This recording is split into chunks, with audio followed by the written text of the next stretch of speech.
Welcome everybody to our Sunday sit being held in Lowell today. I was curious if any of the 4 new apprentice cohorts maybe have 1 or 2 questions that they want to ask, and then that might help me orient what might benefit the most in terms of tonight's talk and practice. I have a few ideas of my own that I might just do, but it would be helpful to know a little bit about what interests you.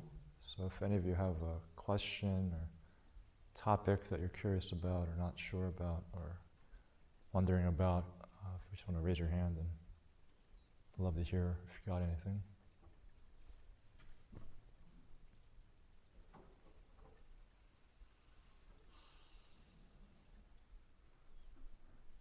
Ruby? What is the main purpose of the Monastic Academy?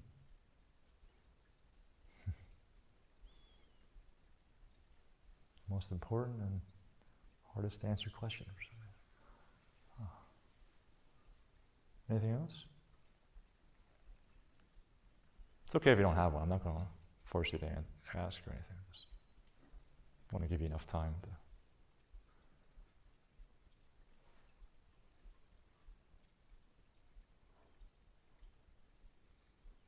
Okay, well, we'll have a Q&A section as well, so if during tonight, if things come up, you'll have time to ask again, and of course everyone else can ask at that time too.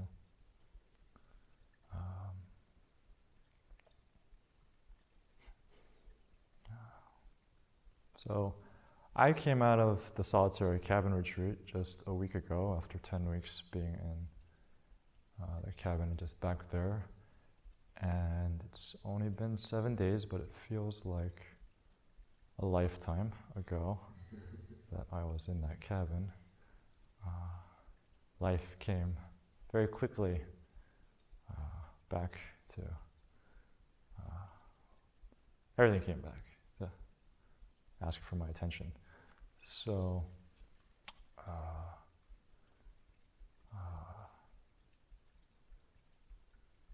and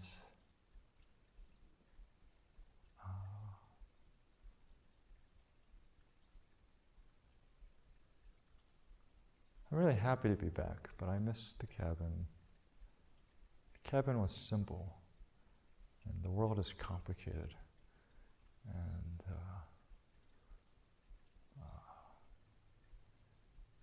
the cabin, I could just listen to the water for a really long time. And it feels really good. And then here I have to make decisions that don't have clear, good answers or right answers constantly. And not making a choice, not having an answer is still an answer and still a choice. So I remember when I first joined the Monastic Academy, back in June 2015, I think like within the first week, probably like day 4, we started an awakening week, a retreat, silent meditation retreat week. And back then we didn't have a very good process. We didn't send all the applicants and apprentices videos and content information about what we do here. And so beyond the website, which back then was just like 3 pages or something, I didn't really know that much about this place at all. And I remember during one of Surya, the head teacher's talks, he was talking about awakening, enlightenment, and I got really triggered or really concerned. I think I raised my hand during the Dharma talk or something, and I was like, but what about like caring about the world and like, dealing with the problems in the world, and we're not just here to just like be in silence and not care, like get away from the world, right? This is an escapist community. And if you've been in one of the awakening weeks in a traditional center, you're not supposed to do that. But I felt like, well, if this place is like that, then I don't want to be here. So I need to ask this question, or else I might leave. So I need to know the answer to this question.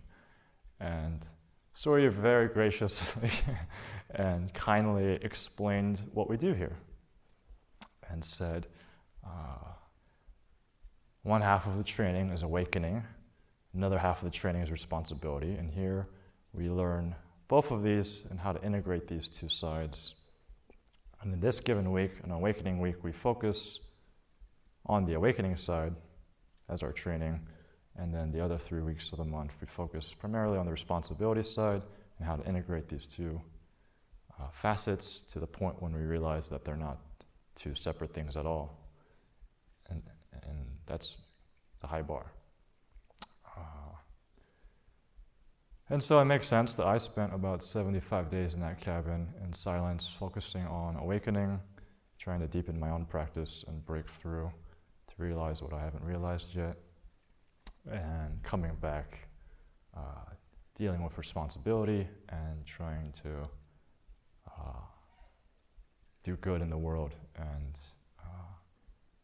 foster or nurture this community. And how are these two things not different? How can I practice and live in such a way that my life is an awakening practice and my awakening practice is my life? It's a very high challenge level, at least for me, and something I'm still inquiring into.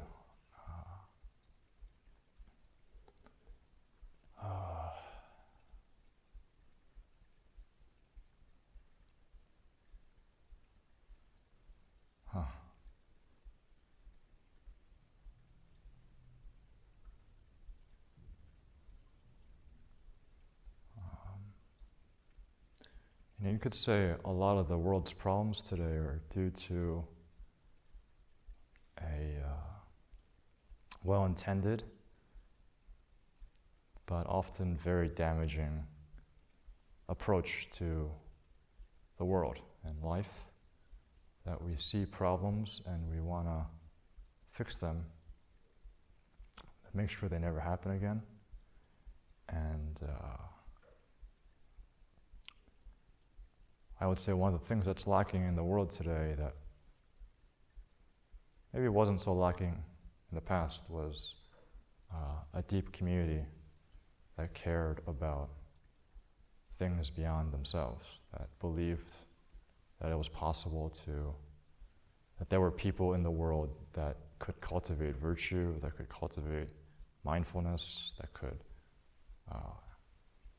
be inspiring, heroic figures that people went to for counsel and guidance, support.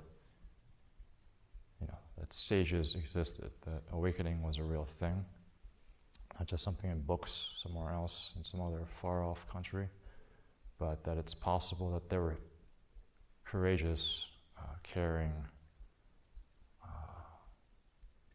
amazing people that clearly saw that there are real problems, and I'm going to spend some time fixing that problem in myself first. I want to really reflect and see where is the start and where is the end of this problem. And today we don't really, I don't think, care or believe or understand or relate to that kind of idea anymore. There's some organizations like Dharma Gates that is trying to propagate that, but by and large, I think for most of us in our Western education, modern education, we think the best thing you can do is become a very good critical thinker, gain a lot of knowledge and skills, because everyone is selfish. You can't really trust the government or corporations. Even your parents had trauma, and they pass on trauma to their children. So you need to break that cycle. And best you can do is look out for yourself and try to find other people that are like you and be happy in that way. I guess that was the mindset I had probably in my early 20s. And here instead, it's interesting because the community here, the people that live here, whether they're here for a few days or weeks or months or years, is not a community of people that would probably choose to live with each other. I don't know if any of us would really choose to live with each other if this was an intentional house where we were interviewing each person and everyone had to have consensus and buy-in of, I want this person to join. And in fact, a lot of times my closest friends have come here and immediately we are no longer very close and often argue more than anyone else in the entire community. That's happened a few times now, where I get really excited. This guy's or this girl's really great. It's gonna be amazing. One of my closest friends. I can't wait. And then within the first week or two, we're fighting, bickering constantly with each other. Kind of like a married couple, actually. And so, this is a real community where you don't choose based on, there's certain, maybe, if there's a common thread along everyone here, I would say that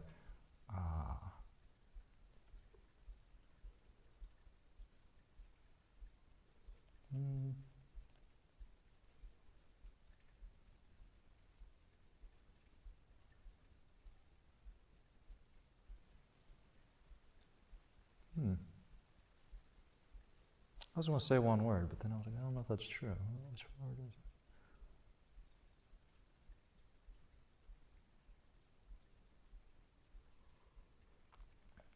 I guess if you asked me right now, or if I had to answer right now, I'd say everyone here cares about something, or at least has the faith or trust a little bit more, that they're willing to spend all of their days doing this training, because all the solutions that we used in the past weren't adequate, didn't work. It could be projecting, because that's true for me for sure.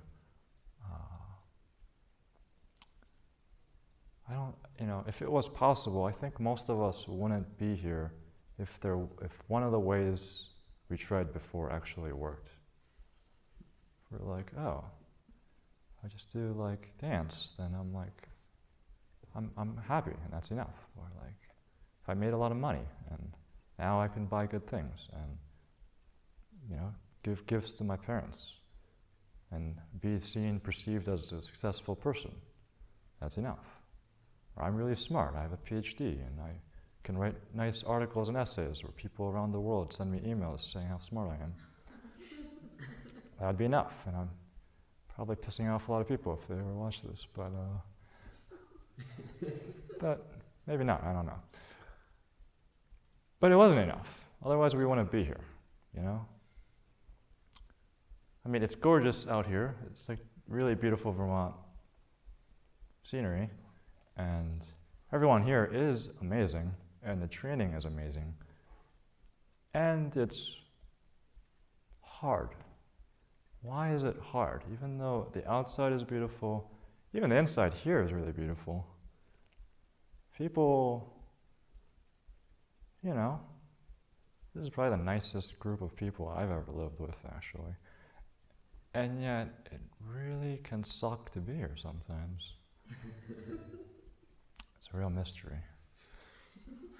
It's a real mystery.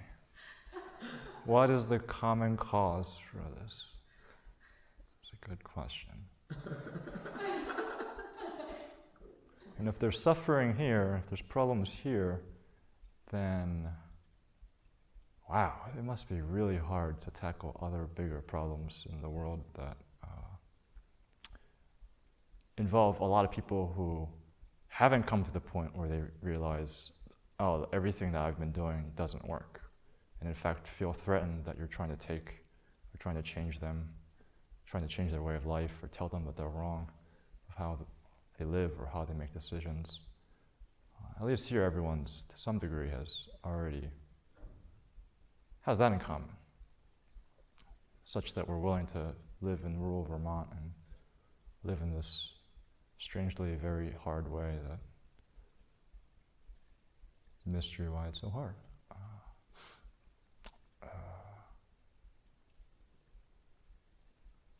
So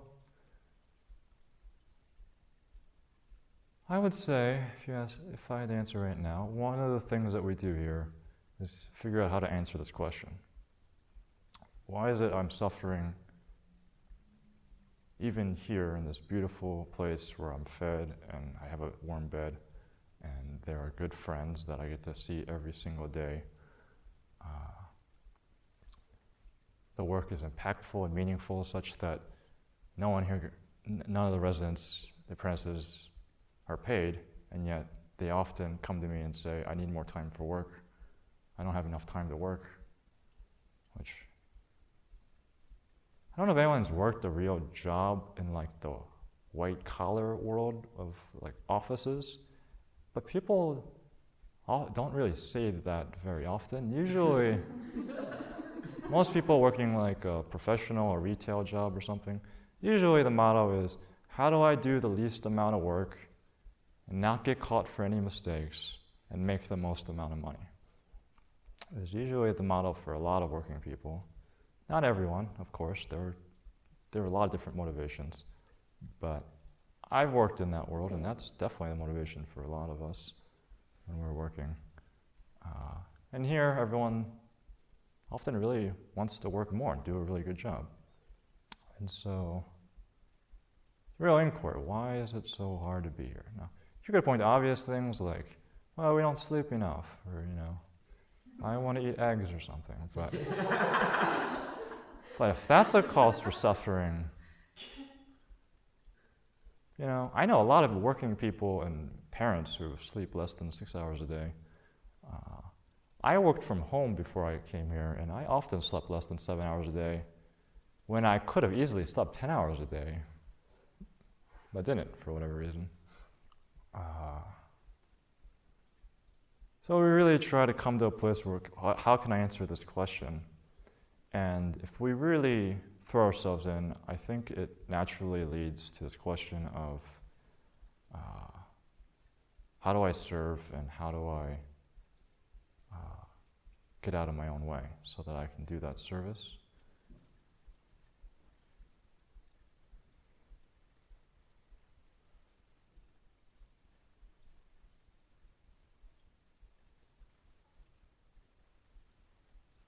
It's a real magical thing that something seems like at least that there's some innate wiring in human beings that we care naturally and automatically, that we're able to be sympathetic and empathetic to an extraordinary degree.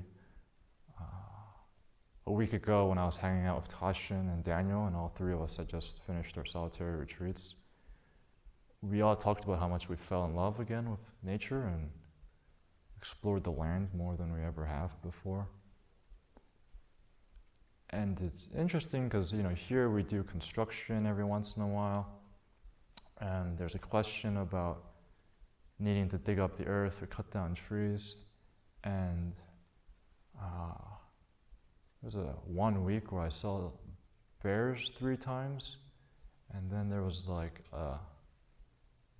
suddenly I was like, oh, this is the bears' home. Bears live here. This is where they eat and live. And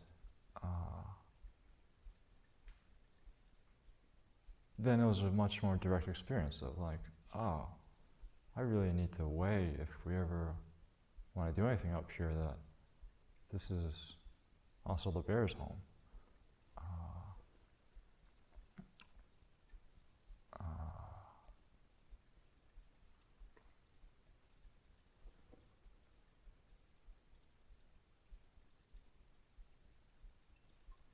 And it wasn't, obviously seeing the bear and walking in the woods made that more possible, but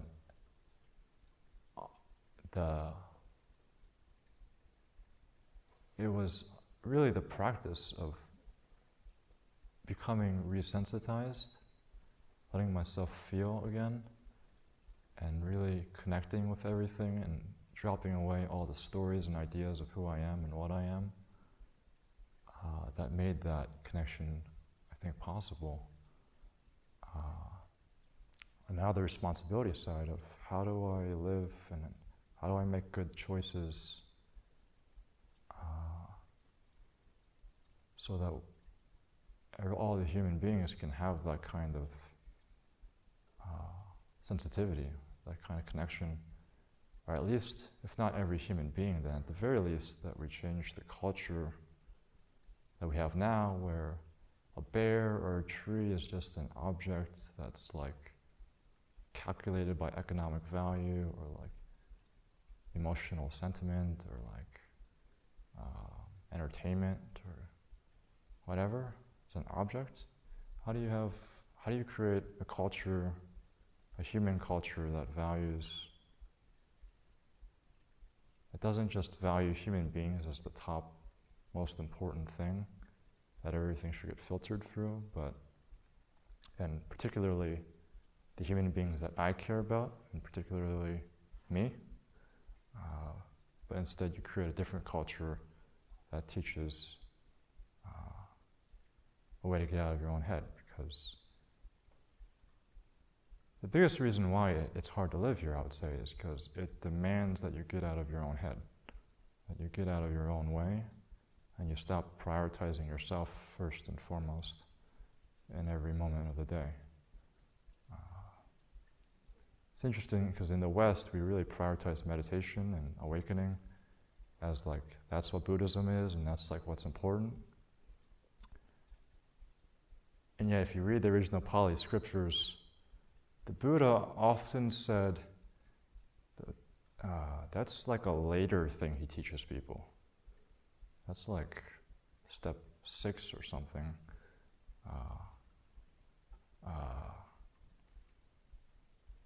And he had a teaching, he would meet people where they're at. And some people still really think, gathering a lot of wealth is the source of happiness. So for them, he might teach generosity, how good it feels and how much more the benefit is more long-lasting and wholesome to be generous, to give.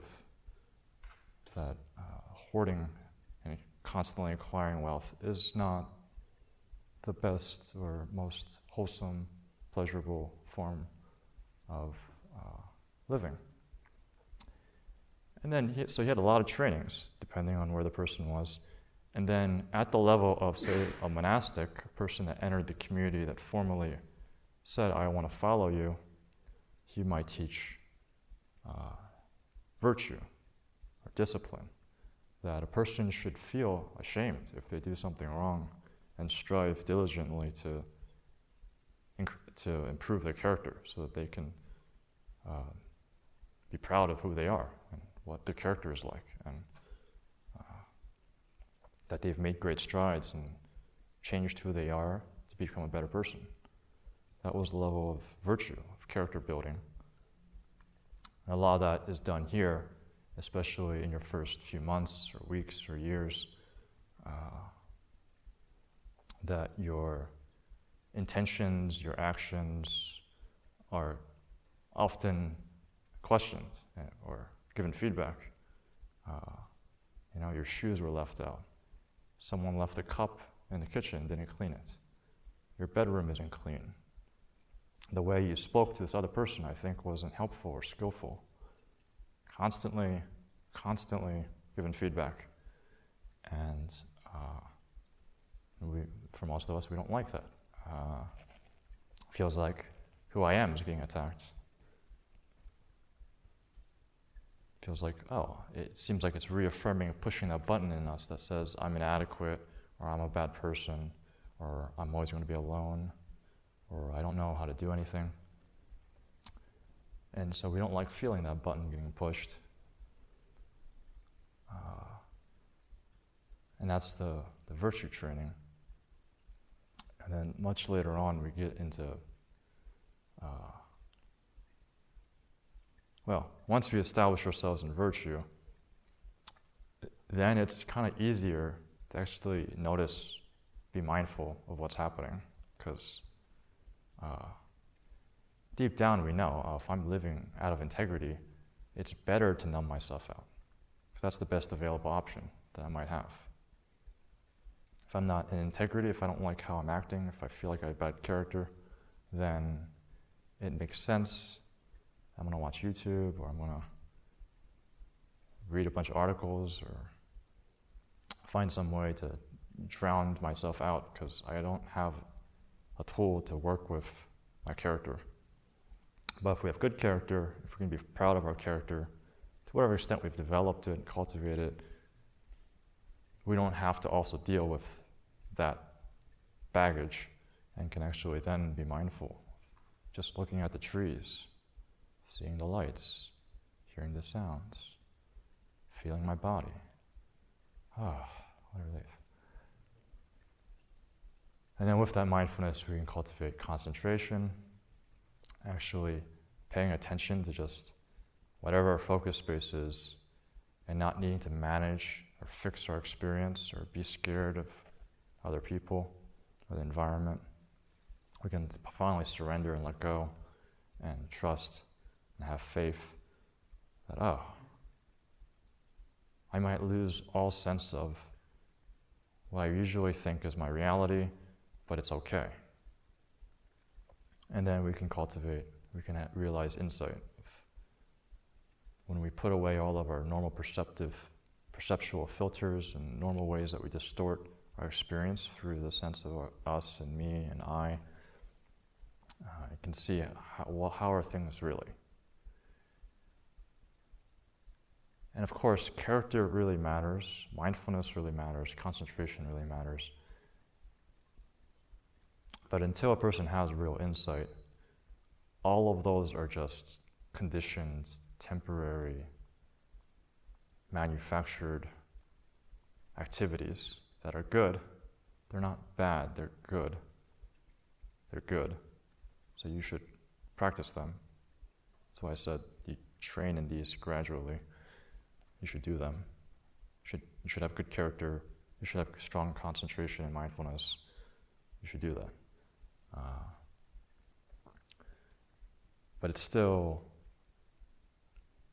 until insight really happens, insight penetrates and completely changes one's orientation or approach or understanding, default understanding of how things are, what's important.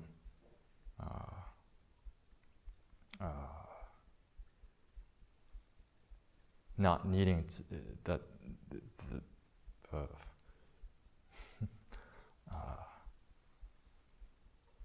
you don't filter your experience constantly through what will make me comfortable and what will make me happy. And then you can actually care that this is a bear's home. And it's not just a temporary emotion or just a temporary mental understanding, but it's a lived thing.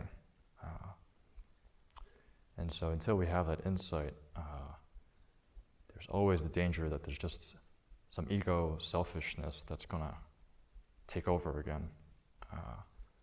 But to the extent a person has deep insight, the very root, as if you're digging out weeds, is now dug up, at least a little bit.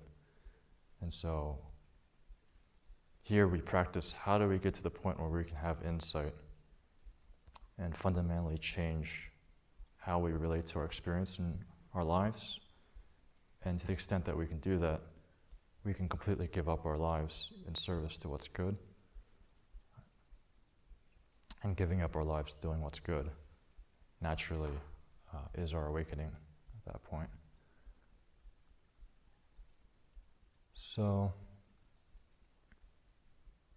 that's just one way to approach what we're doing here.